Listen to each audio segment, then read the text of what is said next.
Practicing your art by doing studies is an incredibly reliable way to make sure you're going to get better at art over time.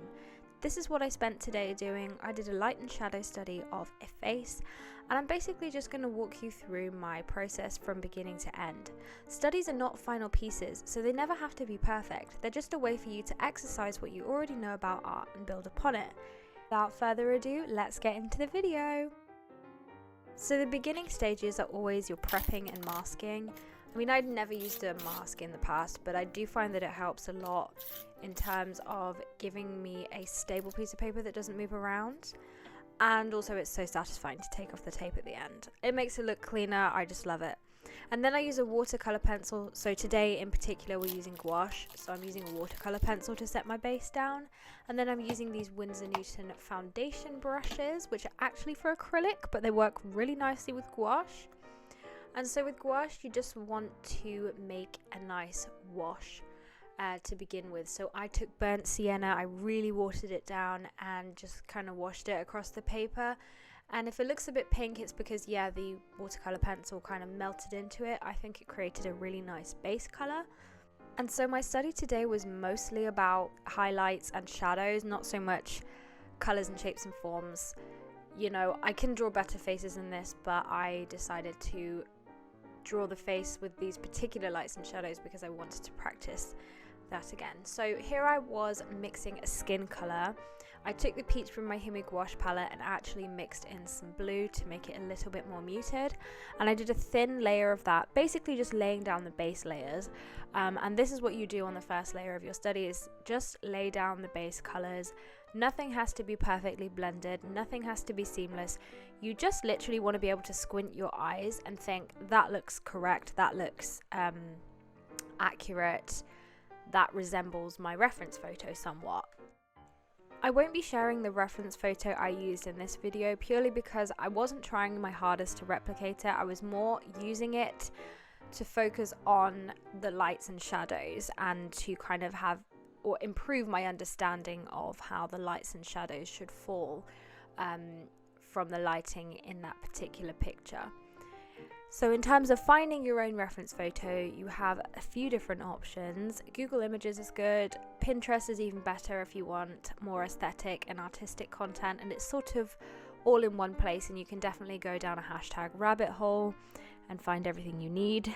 So don't sleep on Pinterest for reference photos. Or you can do your own photography. You can go out and be creative with some friends and take a reference photo of your own. But it does help massively. When you do a study, you just need something to look at. You need something to mimic the lights and shadows of.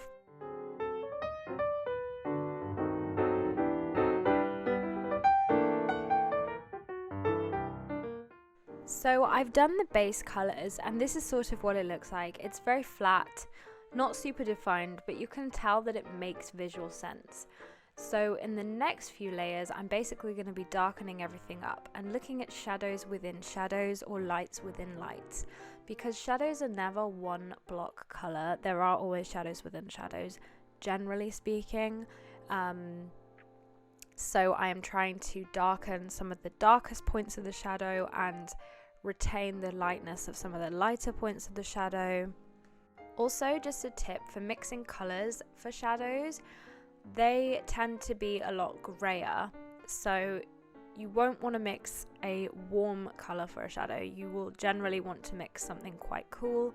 So the way I did this was by mixing burnt sienna and blue, and then also mixing some of that peach in to lighten it up, as I found that it worked a bit better than the white. But with things like skin tone shadows and not super dark shadows, those can be a bit warmer. But if you're trying to make a dark or defined shadow, you will probably want to go for something a little more grey.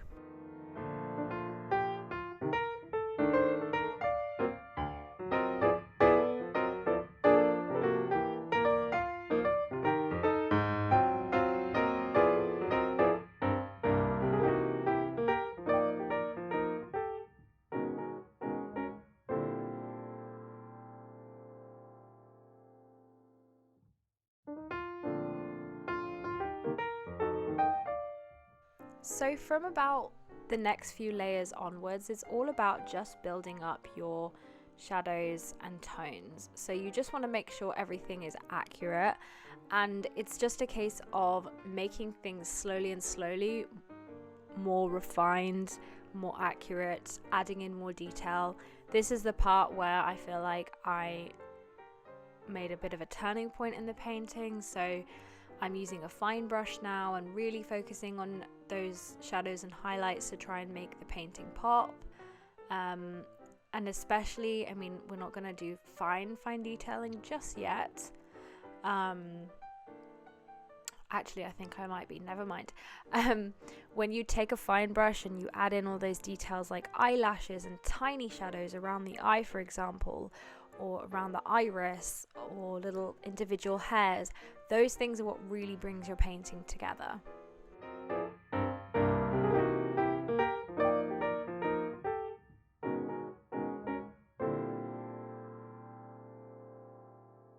So here I am doing the eyebrow hairs. I mixed a neutral brown, so I took, I think, burnt sienna and added some blue to it, and then a little bit of white, and it comes up grey on the palette, but you can kind of, like on the picture, it looks brown. And the thing with eyebrows is you can work with multiple tones, so I laid down this kind of neutral medium brown and then added in some darker hairs and some lighter hairs in the front as well. Now these brushes are amazing. If you can get your hands on them, you should. I think they were about £8 in WH Smith for a set of about 6 or 7. And the little fine brushes have a really nice and tapered point. I found them really good for working on fine details. I did have some fine detailing brushes, but they have since the bristles are just not nice anymore. They just haven't kept. So I was really glad to try these. Just as a side note, if you're looking for some beginner brushes, I would definitely go for these ones. Now back onto the topic of light and shadow. Something I love about this sort of picture with harsh shadows on one side and bright lights on the other. Oftentimes individual hairs and eyelashes, for example, will be light, like white or really light grey, and on the other side they'll be black, and I think it's really beautiful looking, it's really interesting, and it's really fun to paint because it always looks really good, and it just makes me feel like I can paint better. I don't know, but yeah, I really enjoy this type of lighting, and I definitely recommend beginners for trying it as well, because I think it's easier to paint more defined big shapes in terms of lighting instead of, you know, really subtle shadows. I think it's easier to work with a really defined shadow as a beginner when you're just learning about light and shadow and things like that.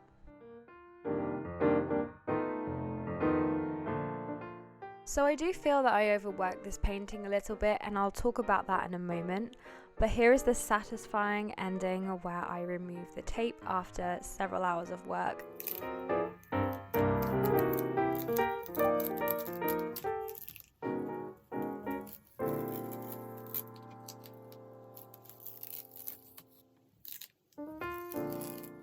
How satisfying was that? And this is what it came out like. I am very happy with the end result. I just think, I'm going to show you in a minute what it was like before. Maybe this is just me being critical of my own work, but I feel like it did look better before I adjusted some of the facial features. But this is why we do studies. I also really recommend taking pictures of your work throughout, so you have something to compare it to before, during, and after the process. So that, everybody, was a simple insight into how I do my studies. If you did find the video helpful, useful, or somewhat entertaining, then please do drop me a subscribe and a like. It will help out the channel massively and help me bring you more content just like this. Thanks so much for watching. Hope you have a fab day, and I'll see you in the next one. Bye!